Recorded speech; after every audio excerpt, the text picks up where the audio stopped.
Most bodybuilding legends from the sport's golden era have either died or struggle with basic physical tasks. Franco Columbu died at 78, Mike Mensa died at 49, Sergio Oliva died at 71. Arnold Schwarzenegger, the sport's most famous figure, has undergone multiple heart surgeries and moves with visible difficulty. The sport has consistently destroyed the health of its champions. Frank Zane, at 83 years old, trains 2 to 3 times per week, maintains visible abdominal definition, and moves with unusual ease for his age. At his private training facility in San Diego, he coaches clients and demonstrates exercises, contradicting standard assumptions about longevity in bodybuilding. Various explanations circulate online. Some attribute his condition to genetics. Others believe he used fewer performance-enhancing drugs than his peers. Some suggest he never trained intensely enough to cause lasting damage. The actual explanation is more complex and has been documented across 5 decades of interviews, training records, and a training philosophy that his contemporaries in the 1970s considered impractical. Zane's understanding, which seemed unconventional at the time, aligns with findings that modern research is now confirming. For anyone training long-term, his methods present a significantly different approach to building sustainable muscle mass. The 1977 Mr. Olympia took place during bodybuilding's mass-focused period. Competitors like Lou Ferrigno weighed 275 pounds at 6'5".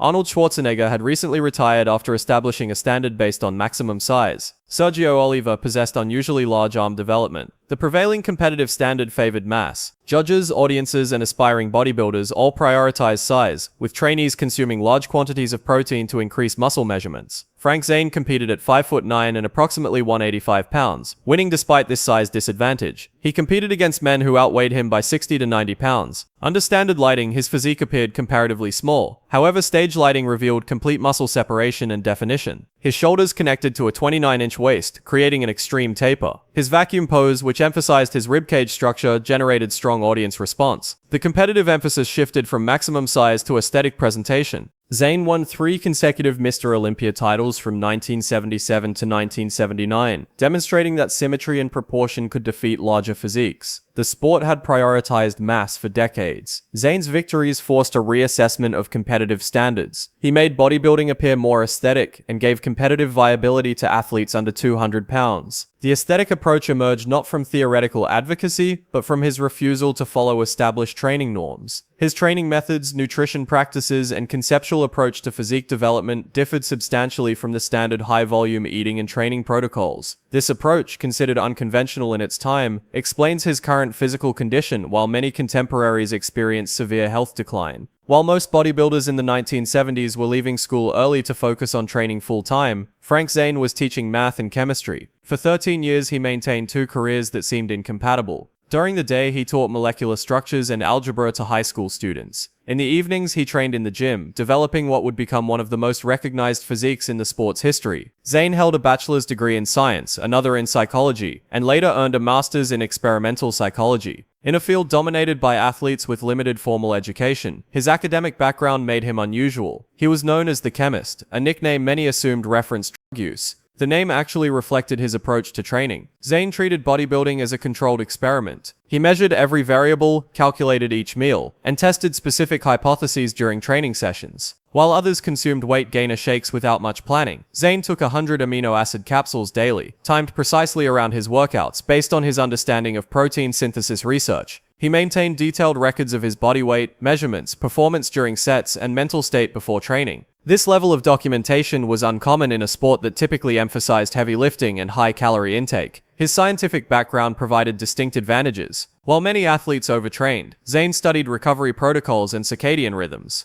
When the standard advice was to eat 6 meals daily, he experimented with nutrient timing and meal frequency based on metabolic research. He recognized that the body required precision and balance rather than constant overload. His competitors considered his approach excessive. They dismissed his interest in Eastern philosophy and psychology, while they focused on strength metrics. But Zane understood that longevity in the sport depended less on maximum effort and more on strategic thinking. Years later, when many of his competitors dealt with chronic injuries and health issues, Zane's methodical approach demonstrated its value. It wasn't overthinking, it was a sustainable method. In the 1960s, when Zane began practicing yoga and meditation, other bodybuilders considered it absurd. The prevailing attitude at the time held that real toughness meant pushing through pain, disregarding the body's signals, and viewing any sign of weakness as unacceptable. Meditation was associated with counterculture, not serious athletic training. Zane proceeded regardless. He had encountered Eastern philosophy early on, and it reshaped his entire approach to training. Where others viewed the gym as a place of aggressive competition with weights, Zane approached it as a space for deliberate refinement. Each repetition focused on precision and control, rather than sheer force. Before every workout, he spent 20 minutes in silence, mentally rehearsing each exercise he planned to perform. This went beyond simple visualization. He concentrated on anticipated muscle contractions, envisioned blood flow to the tissue, and experienced the sensation of exertion before beginning. His training partners dismissed this as pointless. They questioned why anyone would sit quietly when they could be doing actual warm-up sets. Zane had grasped something that sports science would later validate decades afterward. The mind-muscle connection represented a fundamental distinction between mechanical movement and targeted muscle development. Through concentrated focus on each contraction, controlling every fiber and treating each repetition with deliberate attention, he could make lighter weights produce significant training stimulus. His approach extended beyond technique. Zane wrote poetry about training and developed what he termed workout sutras, brief meditative phrases he repeated during sets to maintain focus and presence. While other bodybuilders cultivated intensity through anger and aggression, Zane achieved a flow state that gave his training a different quality entirely. He described feeling energy movement through his body, examined the relationship between breathing and muscle tension, and viewed training as a form of moving meditation. In the testosterone-driven environment of 1970s bodybuilding, such perspective invited ridicule. Today, elite athletes across disciplines incorporate visualization techniques, work with meditation coaches, and discuss mindfulness as fundamental to performance. Zane was 40 years early to these methods, and while others dismissed his approach, he was developing neural pathways and body awareness that proved durable. Athletes who relied exclusively on physical intensity often experienced rapid decline. The one who integrated training with spiritual practice remains active at 83, demonstrating that mental discipline may rival physical conditioning in importance. In the 1970s, hardcore gyms operated under a consistent philosophy. Lifters loaded bars until they bent, screamed through forced reps, and trained 6 days a week for 3 to 4 hours at a time. Exhaustion was treated as proof of effort. The logic was straightforward. If you weren't completely destroyed after a workout, you hadn't trained hard enough. Frank Zane took a different approach. While others were swinging 60-pound dumbbells with compromised form, he performed concentration curls with 30-pound weights. To observers, the lighter load suggested he was either past his prime or genetically gifted enough to coast. Neither assumption was accurate. Zane had developed a method that maximized tension without maximizing load. Through deliberate mental focus and strict execution, he made a 30-pound dumbbell produce the same muscular stimulus as weights nearly 3 times heavier. Each repetition was controlled from start to finish. He paused at peak contraction, maintained tension throughout the range of motion, and lowered the weight with the same control he used to lift it. No momentum, no compensatory movement, no reliance on anything except sustained muscular tension. While most bodybuilders competed over numbers and tried to outlift each other, Zane focused on the physiological response. He understood that muscle tissue responds to tension and time under load, not the absolute weight on the bar. A lighter weight moved with proper form and complete concentration produced more hypertrophy and caused less joint wear than heavy loads handled recklessly. But convincing someone in their early 20s benching over 400 pounds of that principle was nearly impossible. His training frequency was equally unconventional. He trained 3 days per week, Monday, Wednesday, and Friday. The remaining days were reserved for recovery, stretching, and adaptation. Most competitors were training 6 days per week, hitting each body part twice, and experiencing chronic fatigue as a result. Zane recognized that muscular growth occurs during recovery, not during the workout itself.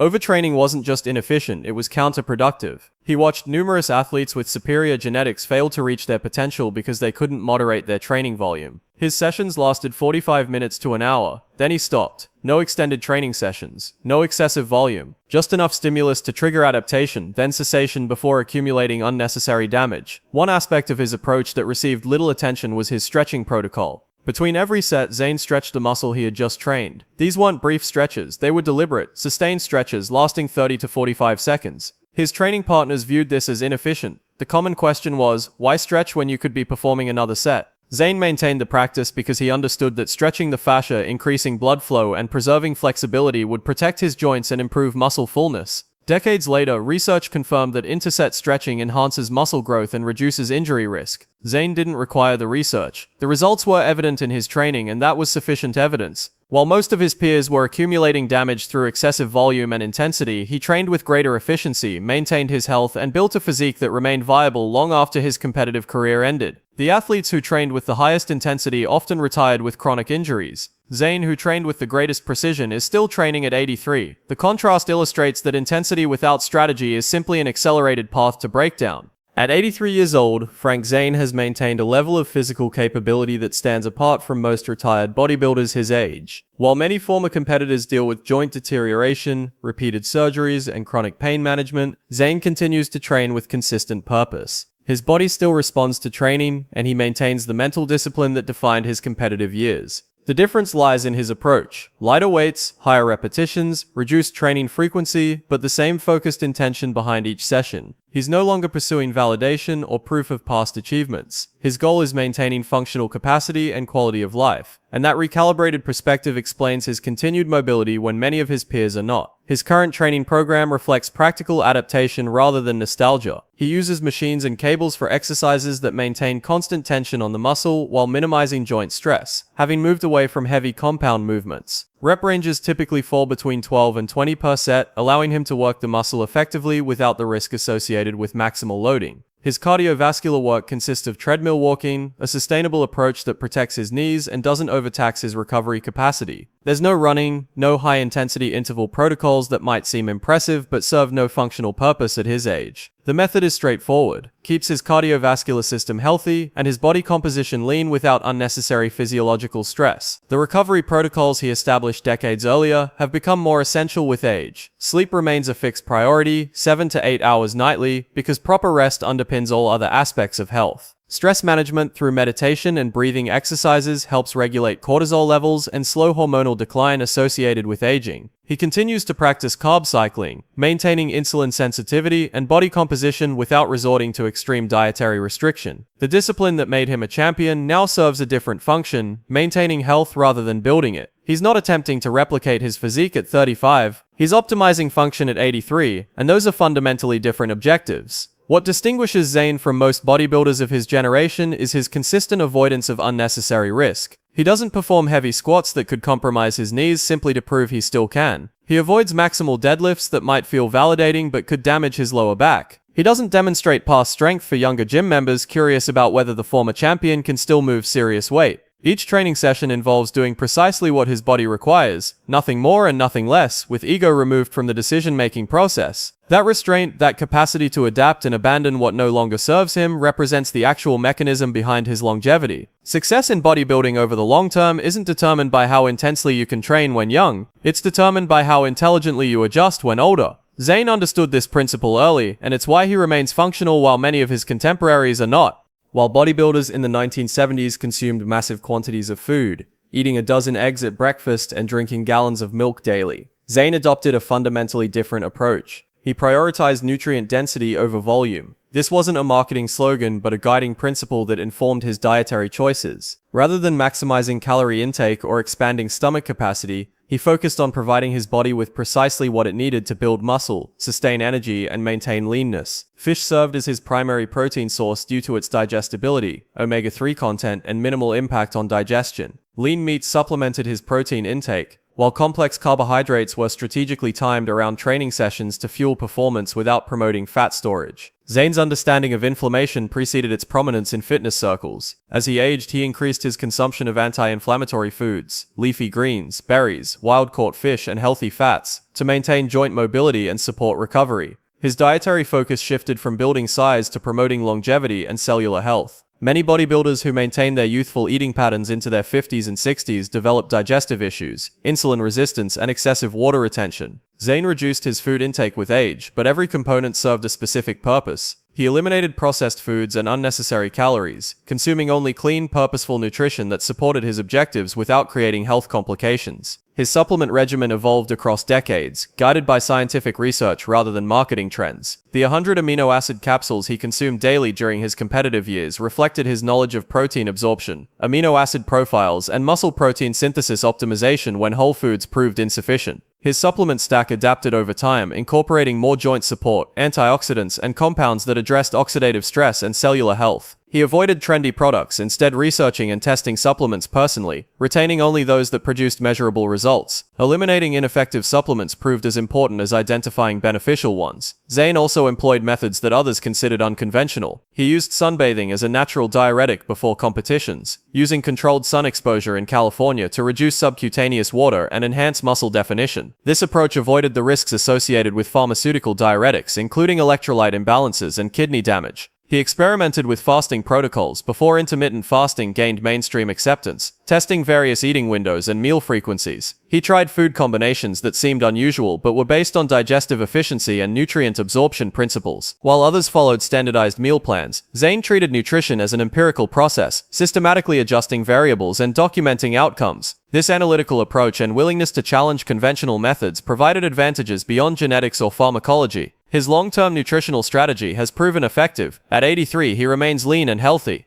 Most people stop engaging fully with life long before physical limitations force the issue. They retire from work and in doing so retire from purpose, discipline, and the routines that kept them mentally engaged. Frank Zane has said in recent interviews that he's not retiring from anything. At 83, he still coaches clients from his private gym in San Diego, demonstrates exercises, and analyzes physiques with the same attention to detail that helped him win 3 Mr. Olympia titles. He hasn't become a nostalgic figure who only discusses past achievements. He remains actively involved in the sport that established his reputation. This mental approach, refusing to accept decline as inevitable, keeps him sharper than many younger people who have already disengaged. Zane approaches aging with a calm acceptance that stands out in a culture fixated on fighting the process. He's not trying to maintain his youth or pretend he's decades younger. He accepts the reality of aging without apparent fear or resentment. This outlook comes from decades of studying Buddhist philosophy, the same spiritual practices his peers dismissed in the 1970s. Buddhism emphasizes impermanence, the recognition that everything changes and that resisting this creates suffering.